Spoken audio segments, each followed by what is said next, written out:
സദാശിവസമാരംഭാം ശങ്കരാചാര്യമധ്യമാം അസ്മത് ആചാര്യപര്യന്തം വന്ദേ ഗുരുപരമ്പരം.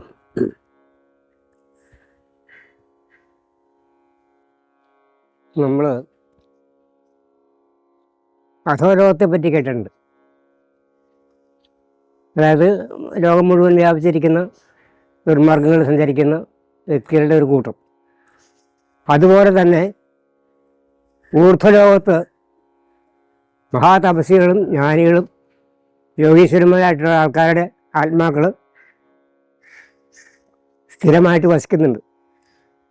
അപ്പോൾ അങ്ങനെയുള്ള ആളുകളായിട്ടുള്ള ബന്ധത്തിന് തപസ്സിൽ കൂടിയും അവരുടെ യോഗമാർഗത്തിലും എല്ലാം സഞ്ചരിക്കുന്നവർക്ക് ആ മഹാത്മാക്കളായിട്ടുള്ള ബന്ധം സ്ഥാപിക്കാൻ പറ്റും. ഒരു ഹോട്ട് ലൈൻ ഞാനിപ്പോൾ പറയാൻ ഉദ്ദേശിക്കുന്നത്, നമ്മുടെ സിദ്ധപുരുഷന്മാർ, അതായത് അവധൂത ഗുരുക്കൾ, അവധൂത സമ്പ്രദായത്തിൽ ആദ്യത്തെ കൃതി എഴുതിയ ആൾ ദത്താത്രേയ മഹർഷിയാണെന്ന് തോന്നുന്നു.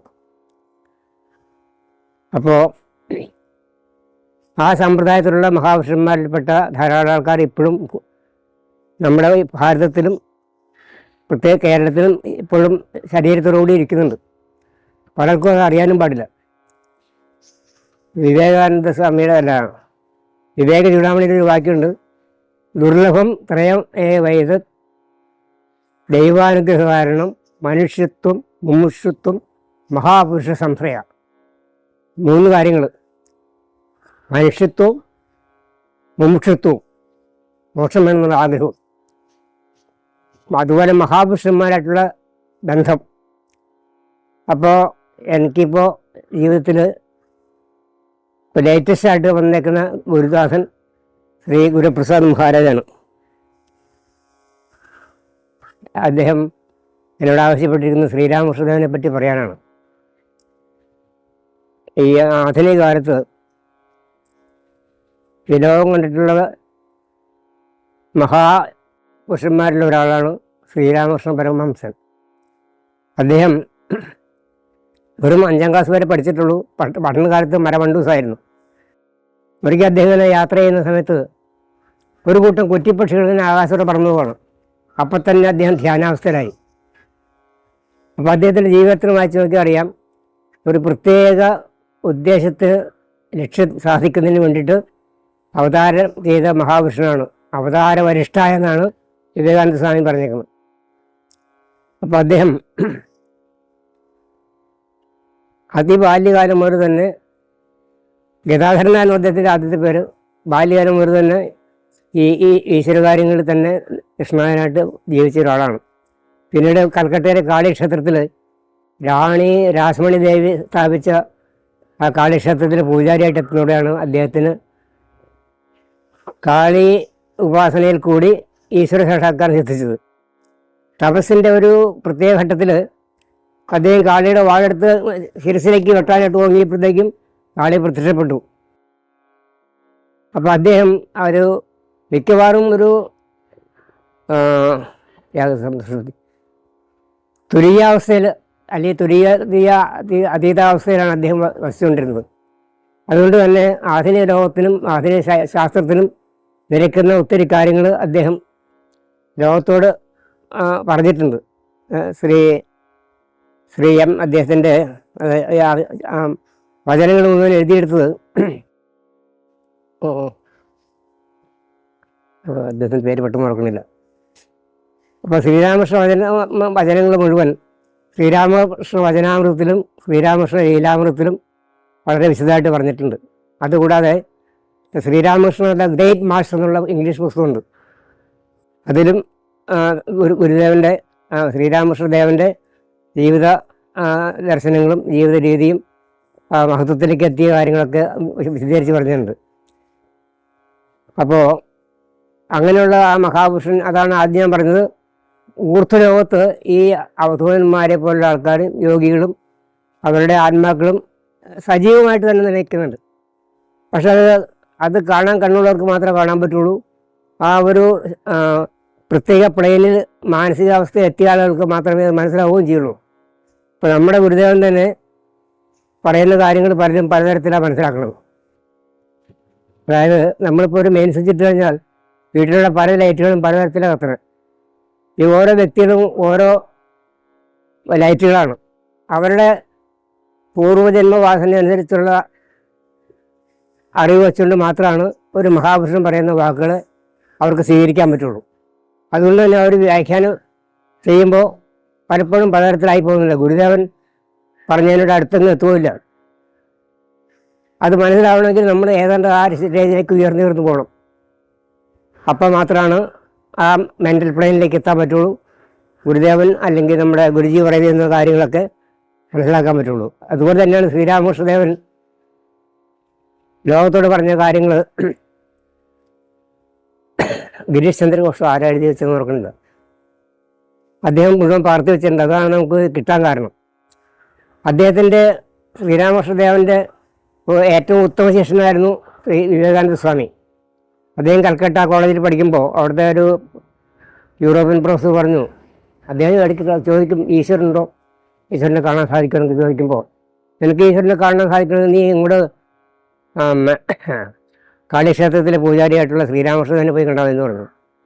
ശ്രീരാമകൃഷ്ണനെ അദ്ദേഹം കാണാനായിട്ട് ചെന്ന് കഴിഞ്ഞപ്പോഴത്തേക്കും അദ്ദേഹം നേരിട്ട് ചെന്ന് ചോദിക്കുകയാണ്, ആ ഗുരുദേവ അങ്ങ് ഈശ്വരനെ കണ്ടിട്ടുണ്ടോ? ആ കണ്ടിട്ടുണ്ട്, നിന്നെ കാണുന്നതിനേക്കാൾ വ്യക്തമായിട്ട് കാണുന്നുണ്ട്. അത് കഴിഞ്ഞിട്ട് അദ്ദേഹം തിരിച്ചു പോയി. പിന്നീട് വരാൻ തുടങ്ങി. ഒരു ദിവസം അദ്ദേഹം ഇങ്ങനെ ഗുരുദേവൻ്റെ അടുത്തിരിക്കുമ്പോഴത്തേക്കും അദ്ദേഹത്തിൻ്റെ ഒരു ശക്തിപാതം പോലെ വിവേകാനന്ദ സ്വാമിയുടെ നെഞ്ചിലേക്ക് ഒരു ശക്തിപാതം വരികയും അദ്ദേഹം ഒരു അബോധാവസ്ഥയിലായിരുന്നു പറയുന്നത്.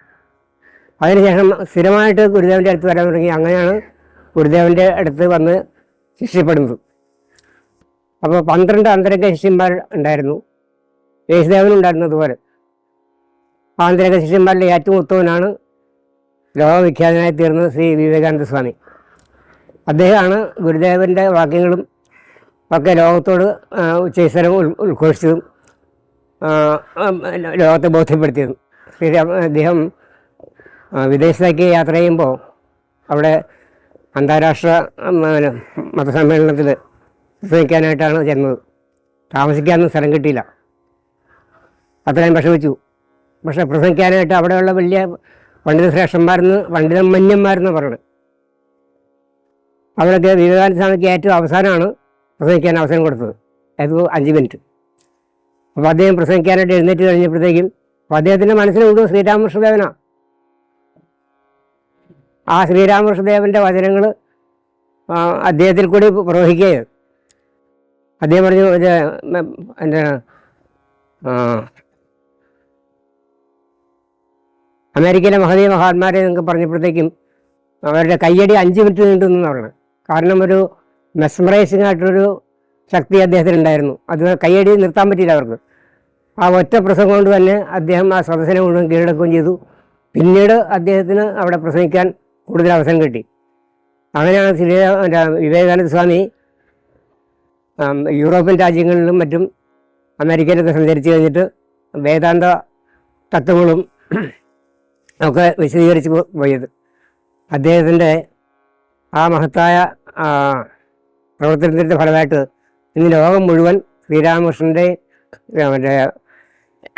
ശ്രീരാമകൃഷ്ണദേവൻ്റെയും വേദാന്തത്തിൻ്റെയൊക്കെ ആശയങ്ങൾ ലോകം മുഴുവൻ ഇപ്പോൾ പറഞ്ഞിട്ടുണ്ട്. അതിന് ആദ്യം ഇടം കൊടുത്ത ആൾ വിവേകാനന്ദ സ്വാമിയാണ്.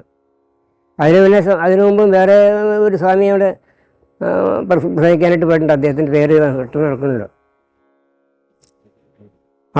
അപ്പോൾ ശ്രീരാമകൃഷ്ണദേവൻ്റെ ശിഷ്യന്മാരിലെ രണ്ടാമത്തെ പ്രധാനപ്പെട്ടാണ് അഭേദാനന്ദ സ്വാമികൾ. അദ്ദേഹത്തിൻ്റെ ലോ ഓഫ് സൈക്കിക് ഫിനോമിന എന്നുള്ള പുസ്തകമുണ്ട്. അതിൽ നടരാജ നൃത്തമാണ് വിശദീകരിച്ചിരിക്കുന്നത്. അപ്പോൾ ആ 12 അന്തരംഗ ശിഷ്യന്മാരിൽ എല്ലാവരും തന്നെ അതിപ്രഗത്ഭമായി തീർന്നു. അതെല്ലാം ഗുരുദേവൻ്റെ അനുഗ്രഹം കൊണ്ടുണ്ടായതാണ്. അദ്ദേഹം വിവേകാനന്ദ സ്വാമി പലപ്പോഴും പറയുന്നുണ്ട്, അത് ഒരു മീഡിയമായിട്ടാണ് അവരൊക്കെ വർത്തിച്ചിട്ടുള്ളത്. അതായത് ഗുരുദേവൻ്റെ വാക്യങ്ങൾ അദ്ദേഹത്തിൽ കൂടി പ്രവഹിക്കുകയാണ് ഇത്.